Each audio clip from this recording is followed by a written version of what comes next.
esta nenita. Mira esta nena. She just wants to be held. Hi! Welcome back to the Brujería channel. Today, Stormy wants to be in my video, but she doesn't know if she actually wants to stay in this room or go outside of the door, so I'm kind of leaving it cracked for now. Say hi, kitty. Nena. Chiquitita. Mi nena. What are you looking at? What are you looking at? What do you see with your kitty eyes? It's the spirits in the corner. I have to record. I know you're being very clingy, but I have to put you down. Okay. You wanna... Here. Dale, dale. Okay. Hola todos! Welcome back to the Brujería channel. In this video, I'm actually continuing in a series about the cultural influence and the origins of Brujería, Espiritismo, and other spiritual practices in Latin America. So if you haven't checked out my previous video about the Spanish and Catholic influence in Brujería, Espiritismo, and other practices in Latin America, make sure to go check that out first. And this is going to be part 2 in that series. So in this video, we're going to be talking about the African or Afro-Latinx influence in Latin American practices. So for the last month, for Black History Month, I decided to research, to look into, and learn about these different African spiritualities. I myself am Puerto Rican, so that means I have indigenous, Spanish, and African heritage myself. My abuelo, bisabuelos, and tatarabuelos on my father's side actually all practice palomayombe or some form of espiritismo. However, because my abuelo died when I was just a kid, I did not inherit that oral tradition. So in one of my previous videos, I sort of explained this through the process of converting to Roman Catholicism. You need to contact a priest or a high-ranking official in that religion in order to initiate you into that practice. This means contacting a mambo, a tata, a palero, a santero, depending on whichever practice, in order to initiate you. There are different initiation practices such as cutting, crowning, or gating collares, or different necklaces. So as someone who is not officially initiated into these different practices myself, and as a Latinx person who is very white passing, I wanted to make sure that I got the reference point from someone that does have this Black cultural heritage and Black cultural experience. I was actually lucky enough to find his page on TikTok and YouTube, and I think a lot of his videos are very informative about these different African practices. So here is CD and the Players. Random African religion facts you need to know. It's come to my attention that many of you don't know that there's different denominations of African religions. The umbrella term for all is African spirituality. African spirituality is broken down into 2 subcategories: African traditional religions and African diasporic practices. For example, West African Vodou. This is an African traditional religion. This is voodoo in its original form. But remember, West Africa is a region full of many different countries and ethnic groups and languages. Each tribe practices its own denomination of Vodou. African diasporic practices are basically African religions that had to mix in European and indigenous American elements in order to survive during slavery.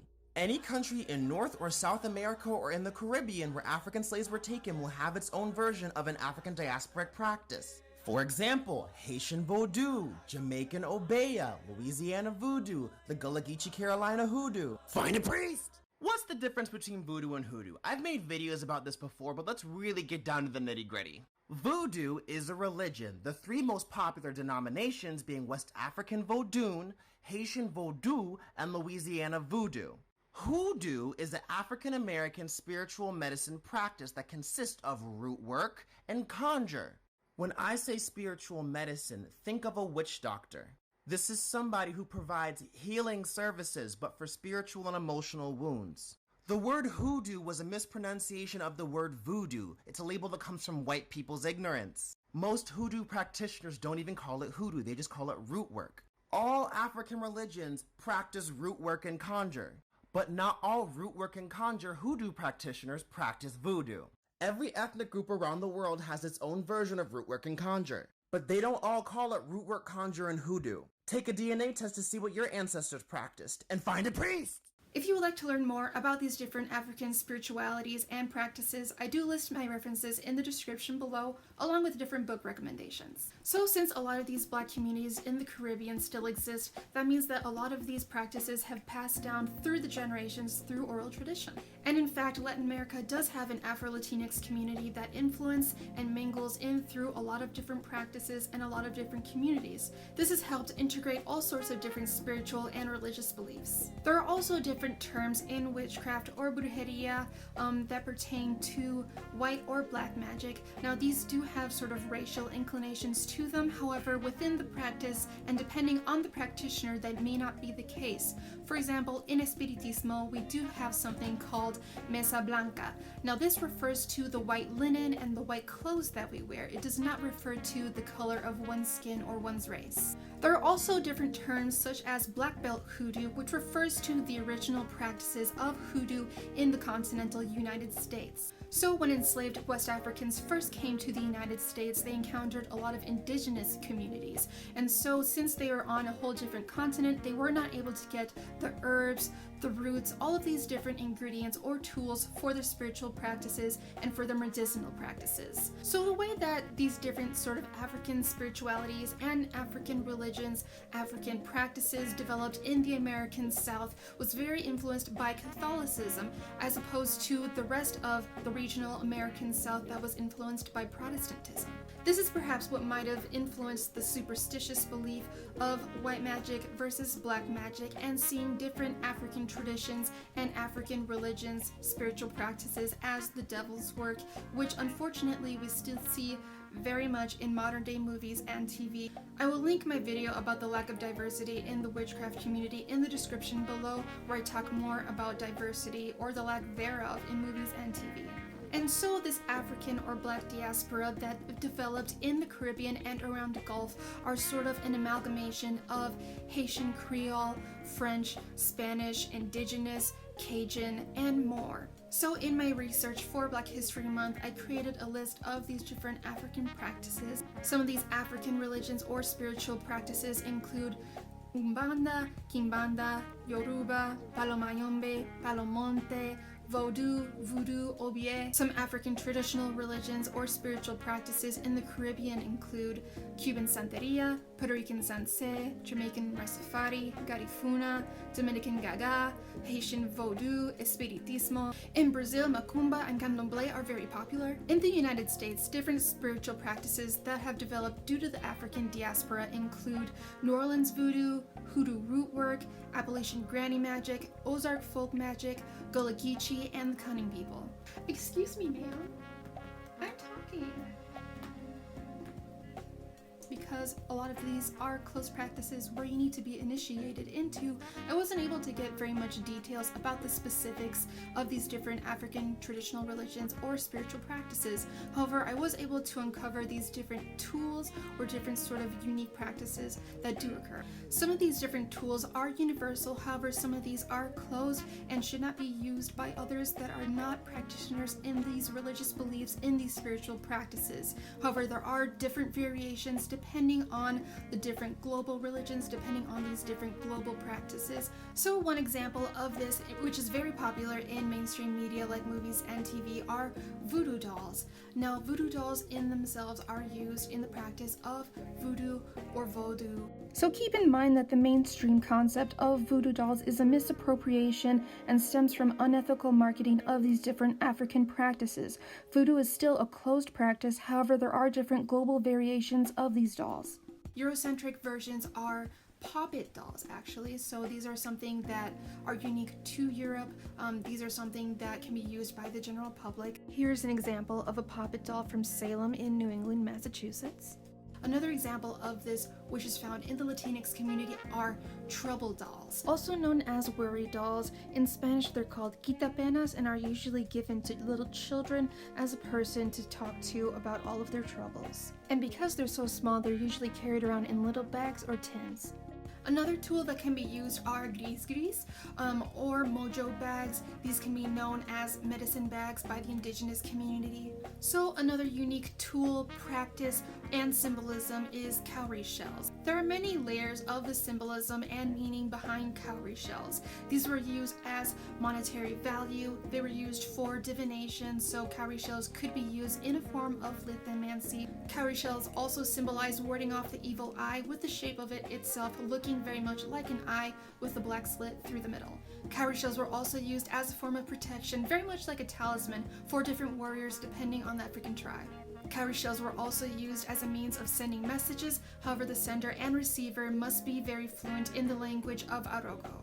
They were also used for their aesthetic in adorning like jewelry, bracelets, necklace, for Oshun jewelry, and can be seen in the Black Panther costumes. Calorie shells were also used in different forms of healing, light root work, like hoodoo. The list goes on and on. Another unique practice to African spirituality and African traditional religions are Veve sigils. So these different sigils are used in voodoo. Veve sigils can be created by the practitioner for their own customizable practice.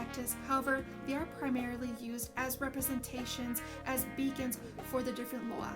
And in my research of these different African traditional religions, a lot of Black practitioners, a lot of African practitioners have made their point known that Loa and Orisha are completely two different systems.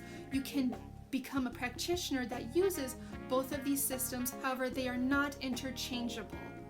And so what these different practitioners that I've contacted have told me from their own experience is that these different deities are very much like spirits. They are manifestations of nature, of these different concepts. So in many ways they are deities, and in many ways they are very high-ranking official spirits that control different manifestations of nature. And depending on the practitioner, depending on their own religious beliefs, whatever religion or spiritualities that they practice, these different spirits or deities can fall under the umbrella of Christianity. So different practices of Santeria do fall under this categorization, this large umbrella. Also, in editing this video, I must note that some of these African practitioners may not fall under the umbrella of Christianity, with some of them identifying as some sort of monotheist. So it all depends on the practitioner and their beliefs. Also, these spirits, some of these Black practitioners I have noted have mentioned them as a form of deities. Others have described them as high-ranking spirits. So again, this all depends on the practitioner and how they define these terms. But what I've uncovered in my research is that all of these Loa, Orisha, and Ori all kind of work together underneath one sort of monotheistic deity. If you are someone that practices these different African religions and spiritualities, feel free to correct me in the comments below, since my channel is about education.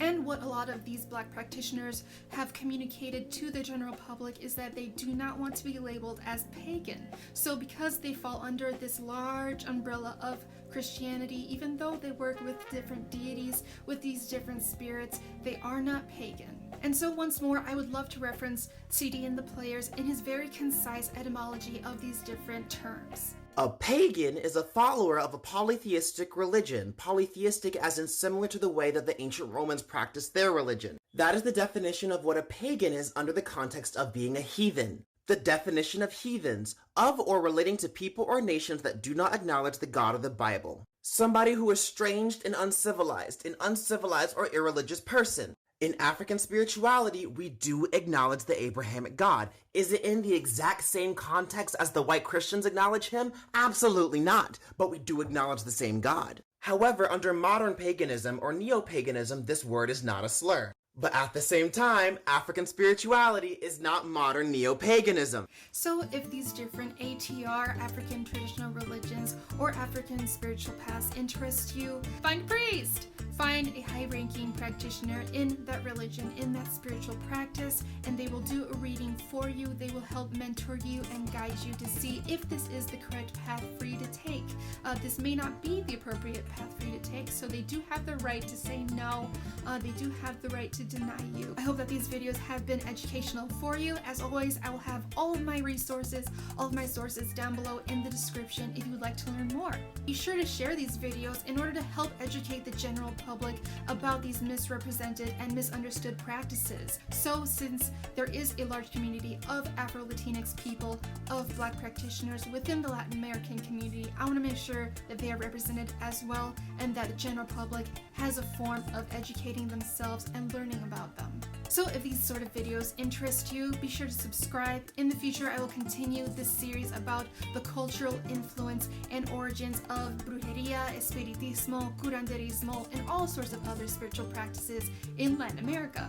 So in my next video, I will talk about the indigenous point of view. So if this is something that interests you, then make sure to stay tuned for that. I have a whole plethora of ideas of different Taino videos that I want to do in the future. So this includes Taino Espiritismo, their mythology, and their pantheon. Thanks for watching!